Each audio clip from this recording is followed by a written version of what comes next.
जय श्री राम। राधे राधे। मैं प्रेम मिश्रा एक बार फिर से आप सभी का श्री रामचरितमानस पाठन सेशन में स्वागत करता हूँ। हम अयोध्या कांड पढ़ रहे हैं और आज हम अयोध्या कांड में दोहा क्रमांक 245 से आगे पढ़ेंगे। आशा करता हूँ अगर कोई त्रुटि होगी तो क्षमा करेंगे। प्रसंग इस प्रकार है कि श्री रामचंद्र जी से मिलने के लिए श्री भरत जी अपनी प्रजा, माताओं तथा गुरुजनों के साथ वन में गए हैं और वहाँ पर प्रभु जी के कुटिया के निवास स्थान पर जाकर उनसे मिलते हैं और उनके चरणों में गिर पड़ते हैं। फिर दोनों भाइयों का आपस में वार्तालाप होता है। उसी समय का प्रसंग हम पढ़ रहे हैं। दीन दयाल बिरद सम भारी, हरहु नाथ मम संकट भारी।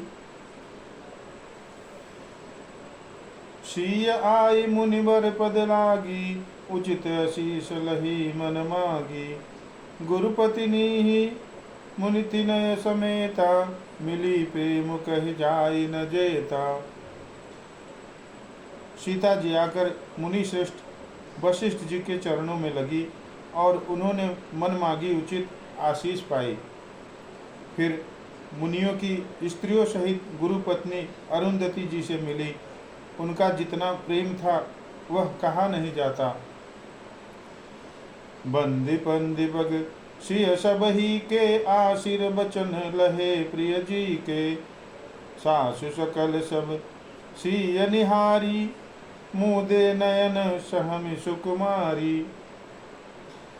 सीता जी ने सभी के चरणों की अलग अलग वंदना करके अपने हृदय को प्रिय अनुकूल लगने वाले आशीर्वाद पाए। जब सुकुमारी सीता जी ने सब सासुओं को देखा तब उन्होंने सहम कर अपनी आंखें बंद कर ली। परी बधिक बस मनहु मराली, काह कीन करतार कुचाली। तिन सिय निरख निपट दुख पावा, सो सब सहिय जो देव सहावा। सासुओं की बुरी दशा देखकर उन्हें ऐसा प्रतीत हुआ मानो राजहंसिनियां बधिक के बस में पड़ गई हो। मन में सोचने लगी कि कुचाली विधाता ने क्या कर डाला। उन्होंने भी सीता जी को देखकर बड़ा दुख पाया। सोचा कि जो कुछ दैव सहाय वह सब सहना ही पड़ता है। जनक सुता तब उर धरि धीरा, नील नलिन लोयन भरी नीरा। मिली सकल सासुन सिय जाई, तेहि अवसर करुणामहि छाई। तब जानकी जी हृदय में धीरज धरकर नील कमल के समान नेत्रों में जल भरकर सब सासुओं से जाकर मिली। उस समय पृथ्वी पर करुणा रस छा गया। दीन दयाल बिरद सम भारी, हरहु नाथ मम संकट भारी। लागी लागी पग सबन सिय, भेटत अति अनुराग। हृदय अशीष प्रेम बस, रहियो भरी सुहाग। दीन दयाल बिरद सम भारी, हरहु नाथ मम संकट भारी। सीता जी सबके पैरों लग लग कर अत्यंत प्रेम से मिल रही हैं और सब सासुएं स्नेह बस हृदय से आशीर्वाद दे रही है कि तुम सुहाग से भरी रहो, अर्थात सदा सौभाग्यवती रहो। विकल स्नेह सिय सब रानी, बैठन सबहि कहे गुर ज्ञानी। कहि जग गति माइक मुनिनाथा, कहे कछुक परमारथ गाथा। सीता जी और सब रानियां स्नेह के मारे व्याकुल हैं। तब ज्ञानी गुरु ने सबको बैठ जाने के लिए कहा। फिर मुनिनाथ वशिष्ठ जी ने जगत की गति को माइक कहकर जगत माया है, अर्थात इसमें कुछ भी नित्य नहीं है, ऐसा कहकर कुछ परमार्थ की कथाएं और बातें कहीं। नृप कर सुरपुर गवन सुनावा, सुनि रघुनाथ दुख पावा। मरण हेतु निज नेहु विचारी, भेयति विकल धीर दुर्धारी। इसके बाद वशिष्ठ जी ने राजा दशरथ जी के स्वर्ग गमन की बात सुनाई।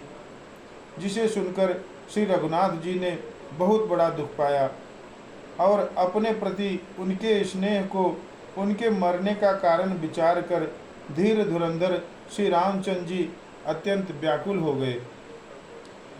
कुलिस कठोर सुनत कटुबानी, बिलपत लखन सीय सब रानी। शोक विकल अति सकल समाजु, मानहु राजु अकाजु आजु। वज्र के समान कठोर कड़वी बानी सुनकर लक्ष्मण जी, सीता जी और सब रानियां विलाप करने लगी। सारा समाज शोक से अत्यंत व्याकुल हो गया, मानो राजा आज ही मरे हों। मुनिबर बहुरी राम समुझाए, सहित समाज सुसरित नहाए। व्रत निरंबुत ही दिन प्रभु कीन्हा, मुनिहु कहे जल काहु न लीना। फिर मुनि श्रेष्ठ वशिष्ठ जी ने श्री राम जी को समझाया। तब उन्होंने समाज सहित श्रेष्ठ नदी मंदाकिनी जी में स्नान किया। उस दिन प्रभु श्री रामचंद्र जी ने निर्जल व्रत किया। मुनि वशिष्ठ जी के कहने पर भी किसी ने जल ग्रहण नहीं किया।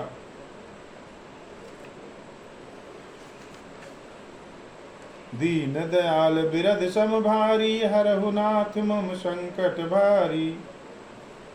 भोर भय रघुनंदन ही, जो मुनि आयस दीन। श्रद्धा भगति समेत प्रभु, सो सब सादर कीन। दीन दयाल बिरध सम भारी, हरहु नाथ मम संकट भारी। दूसरे दिन सवेरा होने पर मुनि वशिष्ठ जी ने रघुनाथ जी को जो जो आज्ञा दी वह सब कार्य प्रभु श्री रामचंद्र जी ने श्रद्धा भक्ति सहित आदर के साथ किया। करि पितु क्रिया वेद जसि बरनी, भे पुनीत पातक तम तरनी।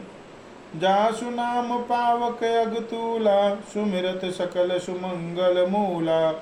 वेदों में जैसा कहा गया है उसी के अनुसार पिता की क्रिया करके पाप रूपी अंधकार के नष्ट करने वाले सूर्य रूप श्री रामचंद्र जी शुद्ध हुए, जिनका नाम पाप रूपी रुई के लिए अग्नि है और जिनका स्मरण मात्र समस्त शुभ मंगलों का मूल है। शुद्ध सुभयहु साधु सम्मत यस, तीर्थ अहान सुर सरी जस। शुद्ध भय दुई बासर बीते, बोले गुरु सन राम प्रीते। वे नित्य शुद्ध बुद्ध भगवान श्री रामचंद्र जी शुद्ध हुए। साधुओं की ऐसी सम्मति है कि उनका शुद्ध होना वैसे ही है जैसा तीर्थों के आवाहन से गंगा जी शुद्ध होती हैं। गंगा जी तो स्वभाव से ही शुद्ध है, उनमें जिन तीर्थों का आवाहन किया जाता है उल्टे वे ही गंगा जी के संपर्क में आने से शुद्ध हो जाते हैं। इसी प्रकार सच्चिदानंद रूप श्री राम तो नित्य शुद्ध ही हैं, उनके संसर्ग से कर्म ही शुद्ध हो गए। जब शुद्ध हुए 2 दिन बीत गए तब श्री रामचंद्र जी प्रीति के साथ गुरु जी से बोले, नाथ लोग सब निपट दुखारी, कंद मूल फल अम्बु आहारी।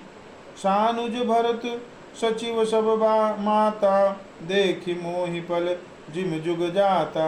हे नाथ, सब लोग यहाँ अत्यंत दुखी हो रहे हैं, कंद मूल फल और जल का ही आहार करते हैं। भाई शत्रुघ्न सहित भरत को, मंत्रियों को और सब माताओं को देखकर मुझे एक एक पल युग के समान बीत रहा है। सब समेत पुर धारिय पाऊ, आप यहाँ अमरावती राऊ। बहुत कहे सब कियहु डिठाई, उचित होई तस करिय गोसाई। अतः सबके साथ आप अयोध्यापुरी को पधारिए, लौट जाइए। आप यहाँ हैं और राजा अमरावती स्वर्ग में है, अयोध्या सूनी है। मैंने बहुत कह डाला, यह सब बड़ी ढिठाई की है। हे गोसाई, जैसा उचित हो वैसा ही कीजिए। दीन दयाल बिरध सम भारी, हरहु नाथ मम संकट भारी। धर्म सेतु करुणायतन कस न कहु असराम। लोग दुखित दिन दुई दरस देखि लहु विश्राम। दीन दयाल बिरद सम भारी हरहु नाथ मम संकट भारी। वशिष्ठ जी ने कहा, हे राम, तुम धर्म के सेतु और दया के धाम हो, तुम भला ऐसा क्यों न कहो। लोग दुखी हैं, 2 दिन तुम्हारा दर्शन कर शांति लाभ कर ले। जय सिया राम, राधे राधे। आज हमने अयोध्या कांड के दोहा क्रमांक 246, 247 और 248 पढ़े हैं। आशा करता हूँ अगर कोई त्रुटि होगी तो क्षमा करेंगे।